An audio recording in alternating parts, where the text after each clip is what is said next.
You can do it! Almost there.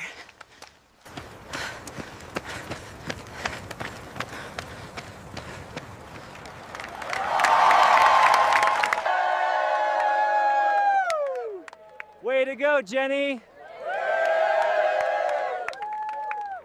All right, ladies and gentlemen, today we are going to be talking about things that are a little more fun than maybe last week, but we're going to start out by making sure you understand what, why I hit the, there we go. That's what I used, the wrong button.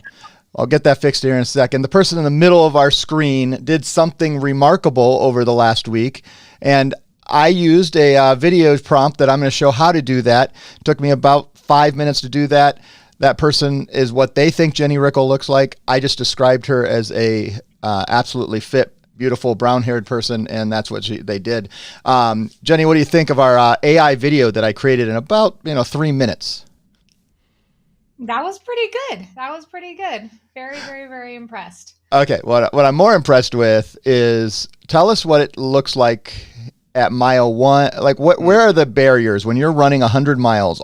In a one time, Mike and I will run 100 miles maybe by the end of our lives. So tell us what it looks like, when you're doing it all at one time, and where are the moments that you just go, you want to stop, or where are the little points of tipping points where you either can go one way? What does a race like that look like when it's so long? The end is definitely the hardest. The last 2 miles were brutal because at the beginning there's a lot of hype and there's a lot of energy. Wow. So there's a lot going on in the beginning. But when you start to get to like mile 75, mile 80, where you're so close but still have so far to go, that's when you really have to remember why, like what you're doing, and really keep like your goal on the end game of what you're trying to accomplish. So, like, I know we talked a little bit yesterday, Jenny, but talking about how important it was to have your family out there running alongside you, cheering you on certain segments. When they build the race, and I know each 100-mile race there's a different, but when they build it, do you specifically choose certain people to cheer you on certain times? Because there are times when you're in the middle of the night, there are times when you have more up and down gain. How do you choose when you need the help?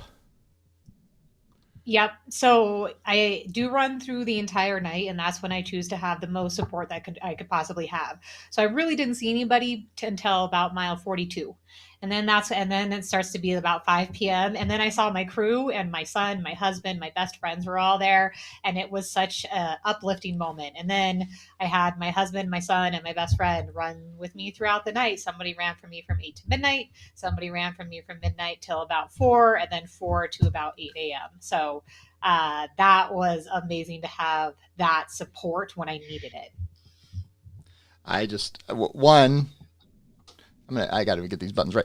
But one, I just want you to know how impressed we are and how, we just want to recognize achievements. Just like when we recognize our achievements, our partners, with our teammates that are doing really cool things in a world and setting goals and doing it. Remind me, how many times have you done this race, and what have been the experiences going into this one? Well, so this was my second attempt at 100 miles. So the first time I tried, I made it 70 miles and then I wasn't able to complete it. So, oh my gosh, it was fantastic being able to try again and be able to, I had to pivot. I had to change some things with my training and how I just approach the entire race. And there's a lot of preparation. There's so much training, and recovery as well. I definitely take my time to make sure that I treat my body right. So there's a lot of build up to get to this point right here. And now I get to take a break. I'm loving sleeping in every morning until 6:30, which isn't that late, but in my world, that's late. So yeah. I'm really enjoying the recovery right now. That is awesome. Well, on the other side of your screen, I don't know, Jenny, why your video, it's somehow popping out there. Watch me figure this out live. This is us figuring out production. Okay. She is in front of the frame, which means... Oh, I see what you're saying. The frame's broken. Yeah, so she is. So I've got to figure out why that is. I think this needs to go like that. There we go. think that's right. Oh, hey. Hey, there we go. Okay, so as we go on, Mike Stetzel's on the other part of the screen. Mike, I don't know if I missed something. I know you have other things going on in your life, but if you've done something as monumental as 100 miles, I apologize for not bringing it up, but I had to bring that up for Jenny because I knew she missed last week and wasn't here. No, but, it's excellent.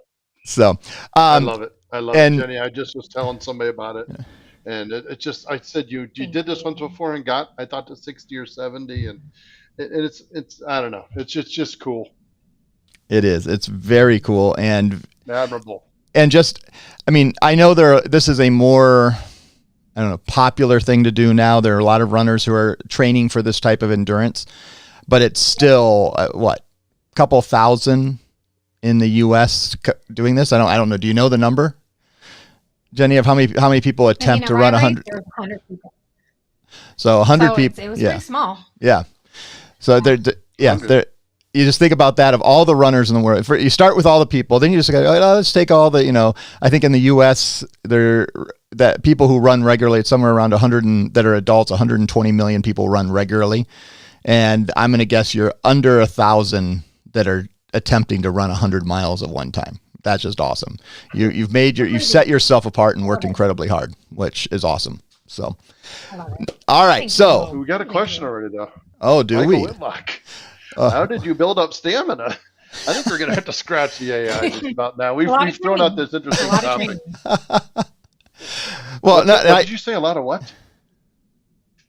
A lot of training. A lot of what? Yeah. A lot of miles on my feet. I thought you said drinking. Training. Yeah, I mean, that's your point of getting up every morning and more every day. Like more miles each day. Mm-hmm. I mean. Mike was hoping you said that you were training by drinking whiskey, but he was yeah. I would win. I'm in the race. I think this. But I think you can't just go run 3 miles.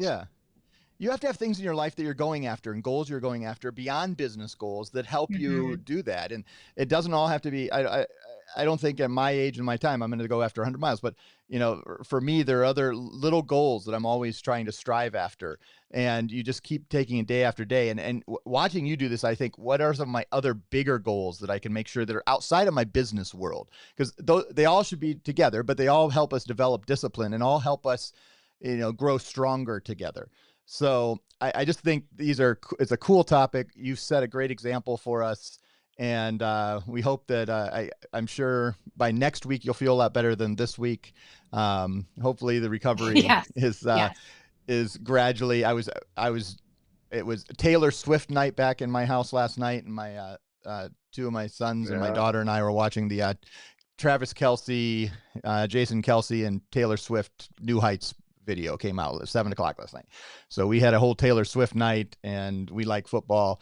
But what was interesting was, in part of that interview, they compared how similar their worlds were when it came to the work that they had to do and the recovery they had to do in order to be the best of what they were. And I think that's true in every area of our life, and we can compare different standards on that. And it's something that's very true in sales. How your endurance works, how you do recovery, how you have relaxation, how you build in time to focus on yourself and self-care versus always taking care of others. All those things will make you a better paymentpreneur, a better payment professional, a better sales professional. And as you learn and take those things and apply them to every area of your life, you'll become a more rounded person. So that's my philosophical moment for the day. Today we're going to do it. We've already gone, I don't even know how long. We're running a little late. We're already, almost 9 minutes in. So we're going to talk just a little more AI stuff. And then in the next couple of weeks, we're going to pivot on some other stuff. We may come back because the reason I'm doing a second week, I wasn't going to do a second week. One, I didn't cover everything I wanted to cover last week. It's impossible to cover everything that I think is applicable and helpful in the AI large language model world. But I also know that I got more personal feedback from that one episode last week that you guys watched it. We didn't get the text message sent out this week, so we'll do that later. Probably tomorrow morning, I'll hit the replay so you can. Those of you who are going to watch this in replay, those who are watching live, thank you so much for watching live, because we know what drives most of the live traffic is our text messages, and we didn't get that pushed out because of a little issue right at the last minute, and I didn't have the link to send out. But we're here live, and we're going to talk a little AI, and so we're going to start by me seeing if my screen shows up properly. I have. Let's see if I'm doing this right. See if this works. I forgot to text this one. Great, perfect. All right. So we're gonna do one thing. So Jenny was working just a few moments ago on the difference. I think I think you were working on search difference. It was a difference between search or search. What is surcharging? Is that what you were working on? The difference between debit cards and surcharging versus cash discount. Okay, versus The big edge one. and dual pricing. Okay, so here we're gonna go. Yes. We're gonna see how this works. Somehow, reason there's a extra picture over here, and I'm not totally sure why, but we're gonna work on that here in a second. I've got 4 different mouse things going on, and I'm gonna make this work. All right, so let me get over here, and I'm gonna type. So first, we're gonna type what is credit card surcharging, and we're gonna see what answers. This is ChatGPT. And then we're going to do the same time. We're going to go over to Gemini and answer. I'll copy and paste. So I use the exact same prompt. I should have done that before. And we can compare their answers and see what these things say. Now, the caveat here, everybody, is I have a paid version of Gemini and I do not have a paid version of ChatGPT. Everybody can choose their own. I was just going to ask that. Yeah. Okay. So there is a little bit of difference, but that shouldn't be on this type of question. Really what you're paying for is the ability to ask more questions and do more things in a period of time. And you get access to some other models that have more power when it comes to like development stuff. But a question like this really shouldn't have much difference whether it's paid or unpaid. All right, so let's go over the screen. This is always the fun of trying to figure out. So the first thing I'm going to do is get rid of this. So there we go. Got rid of that on that screen. And then over here, I'm going to try to zoom in a little bit. So this is Gemini, credit card surcharging, a merchant's tool to offset transaction fees. In the landscape, I'm not even going to read all this. I mean, so notice what Gemini does. Now it'll be interesting. So they're getting information from Stripe. That's interesting is what they chose to pull from Run Sensible, from Gravity Payments, from High Raise. They're going to try, and they're telling us where they're getting these resources. Those little links there are going to tell us where they're getting the resources. Over on ChatGPT, they're capable of doing that, but that is not the model that they push out generally on their main LLM. So credit card surcharging is when a business adds an extra fee to a customer's bill specifically for paying with a credit card. The idea is to pass along some or all of the credit card processing cost, usually around 1.5% to 3.5%, the customer instead of the business. So what's interesting here, let's see, it says that it's only on credit card, but it doesn't make the definition that it doesn't do it on debit cards, doesn't do it on EBT cards. I don't know if you guys can read that well. Think of it like this: if you buy it's interesting. If you buy $100 item, the store adds a $3 surcharge. You pay $103 total if you use a credit card, but still $100 to use cash or a debit card. That's the perfect description right there, right, guys? Yep. So, and it was interesting they did it. So if you go over here, Gemini, which tends to be a little more wordy, they go into the legal landscape of surcharging. Unit says the complex varies by state. While there's no federal law prohibiting the practice, several states have enacted their own regulations. As of recent, states like Connecticut and Massachusetts expressly prohibit credit card surcharges. Other states may have specific they have a bunch of links there. Rules from the card networks and Visa and MasterCard. Basically here, Josh loves ChatGPT. I know a lot of ChatGPT users over here. I'm going to vote for Gemini on this one. Though I do like the one sentence description that ChatGPT do. If you're looking for simple, if you're looking for understanding the whole thing that I don't have time to go through all, what do you guys think? What have you, I realize you can't I'm not letting you read the whole thing. I'm not even reading the whole thing, but your gut reaction to how ChatGPT and Gemini answer the question, what is surcharging? I like the ChatGPT. You like ChatGPT? I like the simple. Short? Yes. Yeah, because in a lot of this world, and maybe you guys can fill me in, most people don't read everything. It's like the first line and the last line of a paragraph. Right. So I like the simpler explanation. Yeah. Mike, what do you say? I lean Gemini. I've said GPT in the past, but I've been using Gemini. I think I was using a term incorrectly. So, my brother texted me last night and asked me if I could help him. There's this club he's involved in. They want to do a presentation to the city government, and none of them, are in tune to that. I asked Gemini to build what a presentation would look like, and I gave it about 5 sentences, and it literally put together a description of every slide with extra facts you would want to provide. So in the case where I used it, it gave me exactly what I want in a format that I wanted it. So Yep. I like that. Yeah, and I think at the end of the day, I would use multiple. So I'm not jumping out and using Perplexity. There's several other ones that a lot of times when I'm wanting to look for answers. One, there are a couple things. AI models are pulling on what they're trained in, and they're trained on things on the internet. And Jenny, I'm going to ask this really hard question. I'm sorry. I know you ran 100 miles this last week. This is going to be a really hard question. Okay. Are there things on the internet that are wrong? Yes. All the ding, time. ding, ding. Oh, you So- already answered. All the time. So when we're using these large language models, ChatGPT, Gemini, Yeah. Perplexity, any of these, there's hundreds of them that are subsets of them. When you're using all these, if they're trained on wrong information or have partial wrong information, they like to refer them as hallucinations. They're not hallucinating. They're just simply putting back what they were trained on and putting bad information out there.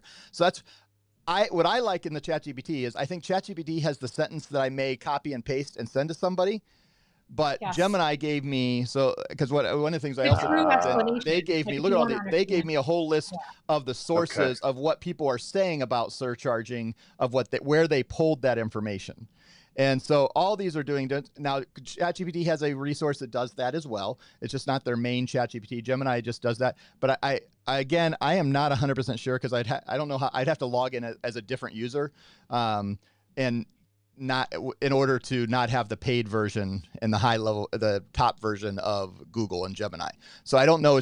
But my general is every time you go to create something and you're answering a question, even if it's something you want to know, I would always just go and type that question in several of these LLMs and learn different verbiage and phrasing, and then you can even help it go further. So if you want to say, okay, can you surcharge on an EBT card, or tell me what is the difference between a debit card and a credit card, you can start asking those questions and getting the descriptions of that. It's going to speed up what you're writing and what you're creating. It's already doing it. It's pulling from other people's works, and you can then bring all that together and make it into your own. And what used to take you maybe 30 minutes to write can take it down to 2 minutes to create and 5 minutes to make it perfect, and then you're sending it, whatever the depending on what you're doing.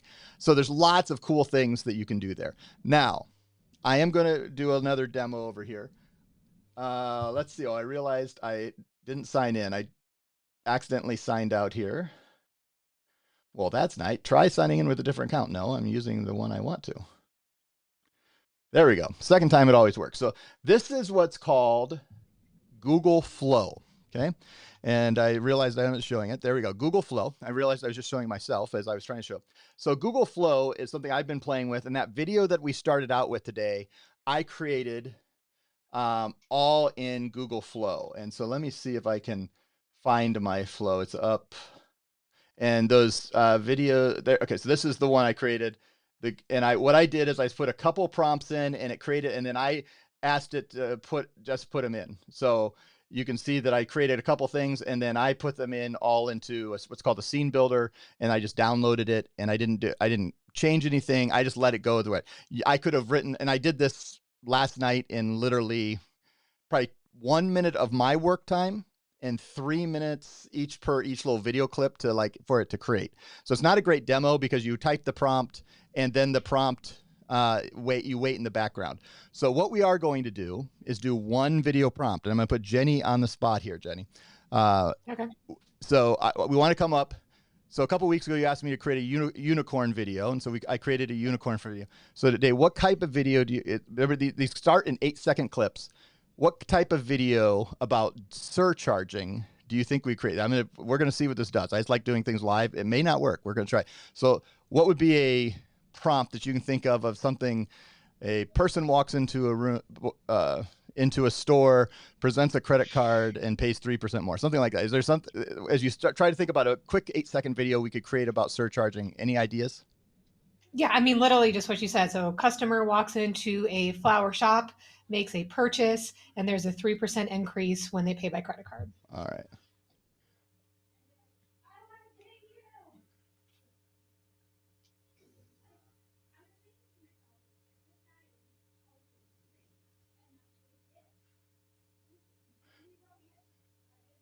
All right. So I'm not going to do this right now. I'm just typing exactly pretty close to what you just said. I put it in. I just hit enter. It's going to create. It's already 1% done. We're going to talk about this in the background. If I wanted Okay. in creating those prompts, what's really specific, just to create really cool and interactive videos that may be very unique and set us apart right now. Eventually, this is going to be ubiquity, but I'm using what's called Google Flow, which uses their VEO3 engine, and what it does is it just creates these videos that are realistic looking. And so the more description you get it, you can. So if you notice at the end of your video that I put together, I just said there should be a crowd of around 100 people, a few of them with signs celebrating Jenny, and they should all be wearing different shades of orange. So and you can get more and more specific, it just does that. So you can so this one, I'm letting it create. So we'll see what it does. But we just said a customer walks into a flower shop that is a 3% increase when they pay by credit card. We'll see what it does there. Because we can walk it through the scene, and the more prompts we give it, the more we can create. But the end of the day is we're just trying to create some cool stuff that could set us apart in the industry. And we're even trying to figure it out we don't want to always just create fake stuff. So at times we want to use, this is not, just in case you're wondering, I did not replace Mike and Jenny with AI today. They are real. They are sitting in Colorado and northern Indiana, and we didn't do it. But I could create like the resource we looked at last week, a Hey Jen resource where I use their avatars occasionally to create a content where I want to do a lot of it.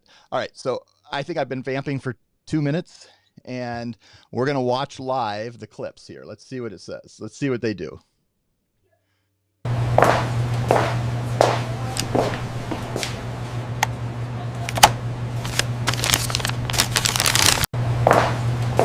I don't see the 3% more on that one. We did get a woman buying a service. These tulips are lovely. That will be $20, but there is a 3% surcharge for credit cards. There we go. Do you hear the voice there? These tulips are lovely. That will be $20, but there is a 3% surcharge for credit cards. So I think these tulips are lovely. I think on this one, okay, it keeps replaying. That will be $20, but there is a 3% surcharge for credit cards. Stop. These tulips are lovely. All right. I beg you. We saw two videos there. The looping, I don't know if somehow there's got to be a way for me to turn off the auto looping. It just keeps playing it. And then I could literally take this, if I was building a video, add to a scene, and then I can use the same person in each scene. So it just keeps using the same scenes and prompts all within this thing. So I just click add to scene. It's going to take a scene. Then I'm going to click a button. Oh, whoops. I needed to create a new scene. You can see it's adding it to the scene builder from yesterday, but you understand what I'm doing there. Yes. What do you think of the videos that it creates in 8 seconds that are kind of interesting? It's impressive. It's Unbelievable. I think always disclose that it is actually AI. Don't hide from it. Say, hey, I'm creating it because these would be a lot more complicated if we were doing it. We're trusting that Google's doing all the work to make sure that they've paid the people that have created the pieces and training that they actually put all this together in. And this is just, if we want to create examples, what I'm going to do and I'm going to post it to our My PayProTec Instagram account probably on Monday. I'm going to create a 30 to 60 second descriptor video on surcharging using that original prompt and building it out in the gift card. And I'm going to put it to Instagram. So that's another tip. Go over to our My PayProTec Instagram account and give us a follow. And we just posted a really cool thing because we're really excited that Taylor Swift chose orange as her new color. She launches her new Life of a Showgirl thing. And we've been doing the orange for 20 years. So welcome to your orange era, Taylor Swift. PayProTec has been having our orange era for almost 21 years. So we're here. We're ready for you. I should have worn orange today. All right. So one last thing I wanted to show you. Well, actually, I'm just going to cut it on this, and because I'm going to do a live training, I'm also going to post to our Instagram, but because I've been trying to do it, but it takes about 6 minutes, so I'm going to cut this off a little bit. But one of the things I think one of the most powerful things you could do with AI is be downloading. You can do it Gemini or ChatGPT. You're going to have to be in a paid one because they're going to store, and you're going to have to trust them. And this is your own choice. I am willing to do certain things. I'm going to pull any identifiable information out, but if you load all your residual reports, I did this last night for a partner, loaded the last 12 months of their residual reports that we download from the back end of Payment Hub. and then start asking questions about, tell me what the top 5% of my merchants are. Tell me what merchants have grown by more than 50% and been processing with me for the last 12 months. And it just pops the answer right back at you. How cool is that? And Cool. and it's not very hard work. The hardest work was actually going to Payments Hub, and you got to download each one is a month, and then upload them. I'm making sure that in the that it identifies month and year in the description. So I did it in Gemini. It worked really, really well. I know it'd work over in ChatGPT. I'm positive Perplexity would be able to do it. Claude AI, all those would be able to do that. So I would greatly encourage it. Now, as we close this day and our little bit extra AI talking about discipline, I would like Jenny, and let's see, you know what I'm going to use. I don't have a button for it, but I think this is the right one.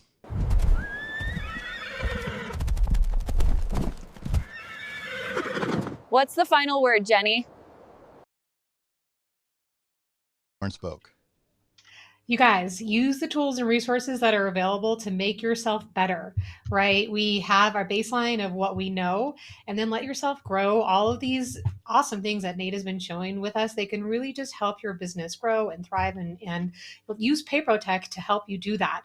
We're really here for your success, right? So if you have any questions, let us know, but don't be afraid of all this new technology that's coming out. Really embrace it and use it to your advantage to make yourself better.